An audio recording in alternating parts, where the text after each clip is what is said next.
Hello and welcome. You're watching The Wise and the Hows with me, Pankaj Mishra. Today, I have a very special guest on the interview. Her name is Lieutenant Colonel Avital Leibovich, Director of ACJ Israel and former IDF spokesperson. She is one lady whom we spoke to on the fateful evening of October 7th, just hours after the attack had happened. And trust me, none of us had hoped or thought that it would be such a prolonged battle, and Israel, with all its right and might, fought back and gave Hamas the taste of its own medicine. Now, with almost third month we are entering into it. October has passed by, November has passed by, and now we are entering in December. 7th of December would obviously would be the completion of the second month, and third month would begin. How the world order has changed, how the perceptions have changed, and how also the narrative is being built, which at times what you would be catching up on various social media platforms is whether the Israeli side is to be blamed now for what it is doing to Hamas or to the people in general in Gaza. But Lieutenant Colonel Avital Leibovich, thank you so much for speaking to us and taking time out. I wanted to know from you, first things first here, that a lot has changed since October 7th. The impression, the narrative, if we talk about it, what in your opinion has changed, or how is it that Tel Aviv, Jerusalem is trying to portray and put the impression forward that it's right to defend its borders? So first of all, it's good to be with you here again and with the audience. October 7th, changed our lives here in Israel. We are facing a war like we never had before. This is a new reality for us. The fact that the borders were breached in such a violent way by thousands of Hamas terrorists and also by civilians, murdering more than 1,200 people, butchering, raping, beheading, kidnapping. This is something we've not faced before. Now, Israel has been for many, many years under rocket fire. Actually, if you want to be accurate, already for 22 years, we have been under rocket fire from Gaza. And we are a strong country and we do have a strong army, but there is a very extreme ideology which Hamas represents, and this is not really what the Muslim faith is all about. And we see that in the way it acts. Now, right now, in these days, every day there is some sort of a show, a Hamas show every evening, which is staged, in which hostages are being returned to Israel in return of releasing prisoners who, by the way, were involved in terroristic acts or plans or executions. So every night we are watching the Hamas show, in which there is a drone from the air, covering the area. There's light poles. There are people standing and of course cheering whenever Hamas tells them to cheer. And when those poor hostages are being taken from the cars and being led and walking to the vehicles of the Red Cross, and Hamas also gives them directions like waving or smiling or walking slowly. Ridiculous. Nobody buys that, I hope, in the world. Nobody thinks that Hamas suddenly is a humanitarian organization, because it's one of the most vicious terror groups on the face of the earth. Right. Lieutenant Colonel Leibovich, mentioning about this hostage exchange situation here, Hamas, you're right, is projecting it as if, gaining that moral high ground, saying that it is releasing the hostages and the kids. But in your opinion, how does it work as of now? Because Israel too, is it that Israel releases the prisoners first and in exchange to that, or is it just a two-way process? First of all, I'm wearing orange today. And the reason I'm wearing orange today is to remind everyone around the globe that Hamas right now is holding a 10-month-old baby and his 2.5-year-old brother and their mother in captivity somewhere under the ground. I don't know in which condition. They have red hair, red heads, and that's why I'm wearing this this orange sweater. We know that currently there are around 160 hostages that are still under Hamas captivity. We are not sure of their conditions. Some of them are elderly men in their 80s. God knows what exactly Hamas thinks that, endangers their security with an 80-year-old man. So right now, Israel is in a simultaneous process. I mean, as soon as the hostages make their way from the hands of Hamas to the Red Cross, then on the Israeli side begins the process of releasing the prisoners. And again, the prisoners, women and youth, are all being charged with some kind of attempts to terrorize.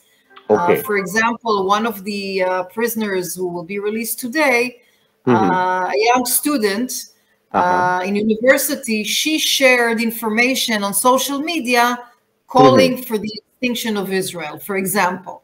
So these kind of prisoners, as you understand, these are not freedom fighters in any way, but they all have some terror footprints on them. Right. Lieutenant Colonel, now talking about the longevity of this conflict, the retaliation, which is very rightful as far as Israel is concerned, in order to defend its very sovereign rights of its borders, of its people. How do you see this panning out as of now? Are we inching towards some sort of end, or is it still going to be a prolonged battle of sorts between Israel, IDF, and Hamas? So in order to achieve the goal, which has two parts. Number one is to return all the hostages. That's one part of the goal.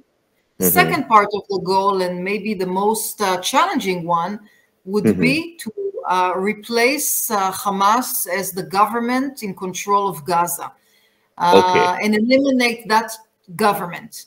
In order to do that, we really need to go street by street, tunnel by tunnel, underground facility by underground facility, and find out the terrorists, find out where the weapons are, the rockets, the drones, the explosives, the anti-tank missiles, and get rid of all of them. And this is a lengthy process that needs to take some time, because Gaza is actually like an explosive hub, filled with explosives, filled with weapons, and Hamas has an estimation of 30,000 personnel.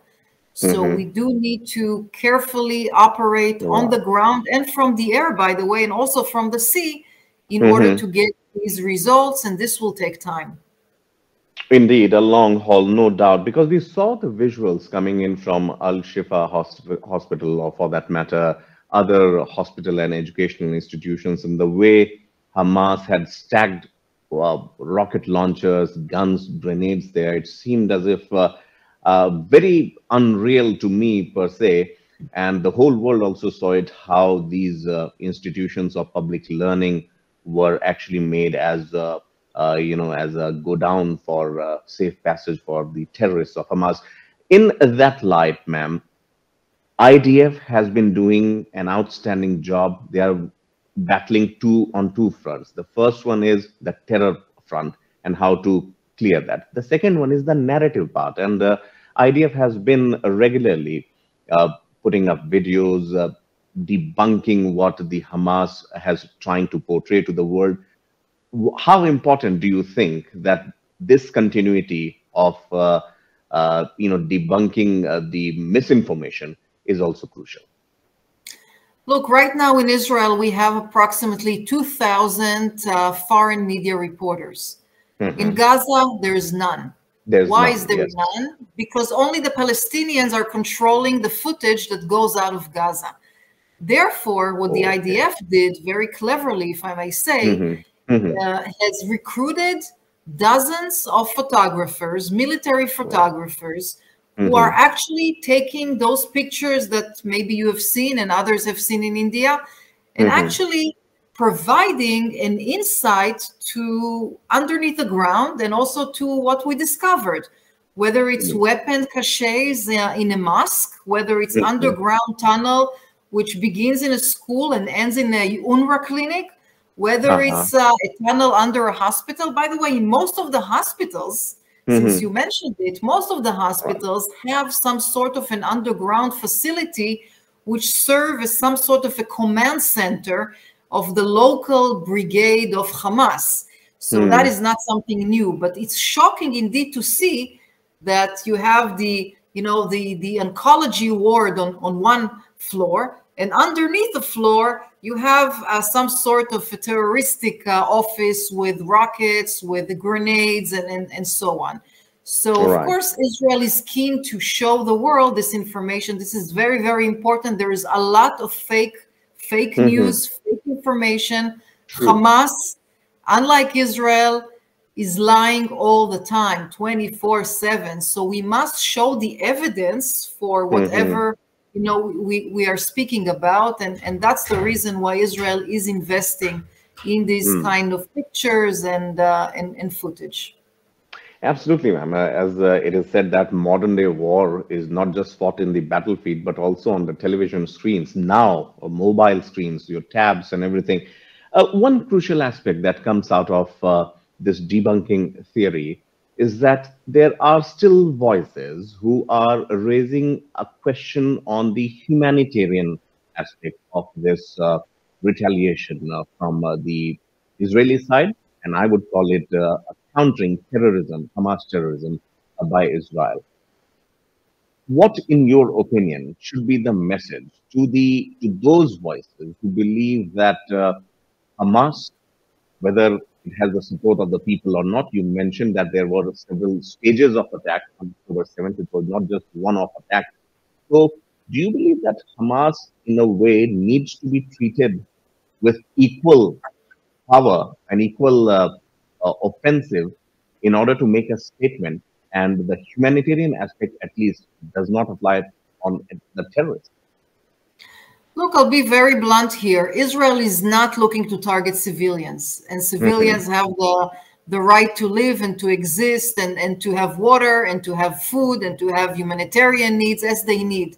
That's Right. the reason that pretty much from the beginning, Hmm. Israel has enabled the entrance of hundreds, sometimes dozens, sometimes hundreds of trucks a day filled Yes. with those necessary needs.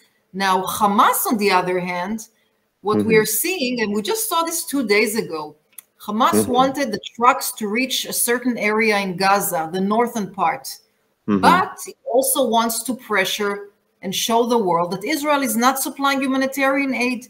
That's the Right. reason Hamas placed roadblocks on the main road leading to the north part of Gaza, so the humanitarian trucks could not cross Cross that them. roadblock. Okay. And of course, we show that roadblock. So, to answer Hmm. your question, yes, Israel is facilitating humanitarian aid on a daily basis. But I'm Uh-huh. just thinking out loud whether those Uh-huh. people who are critical of Israel and the Hmm. humanitarian aspect, just wondering where were they on October October 7th 7th. Hmm. when so many people were butchered in their beds, in their pajamas at 6:30 in the morning and taking hostages. Were they also concerned then from humanitarian issues on the Israeli side, or they were not? Just wondering out loud. All right. Remember, the history is rife with examples that the victim of a terror attack is always expected to, somehow, I don't know why. I mean, sitting in India, I can say this safely to you. When we had the Mumbai attack in 2008, I mean, it was again, the grandstanding was expected from the Indian side and not from the aggressor Pakistani side. That's another debate for another day. But one final question, Lieutenant Colonel Leibovich, I wanted to ask you is that how is Prime Minister Netanyahu receiving the international support? Because initially we saw US, UK, the Western allies like France coming in solidarity. and now on with the Arab leaders and Arab League also playing some sort of spanner in the works. How is this balancing act going on as far as the diplomatic part is concerned? Yes, it's a good question. I think that we have been shown support like not before. I see a lot of support from European countries. The German president was just here in Israel yesterday, and he visited one of the communities that was attacked in the worst ways. You know, houses burned, and you know, everything was really destroyed. And he, on the visit, said that the government of Germany plans to give 7 million euros to that specific community to rebuild it. But we saw a lot of visits from many world leaders, and the US has really backed Israel in a very strategic way. Having the largest aircraft carrier and the second largest aircraft carrier here in the region, as well as numerous aircrafts arriving here with ammunition of different kinds, as well as the senior leaders. I mean, Antony Blinken is expected here tomorrow. So I think that they're really invested in making sure that Israel has the right to defend itself. So I'm pretty happy with the, I would say, global support. Right, and as is the custom on this show, Lieutenant Colonel Leibovich, one message as of now: you are sitting in Israel, the world. If you have to give them a message, what does Israel stand for as of today? What would the message be? I would say that Israel is needs to defend itself at this critical time, or it will cease to be.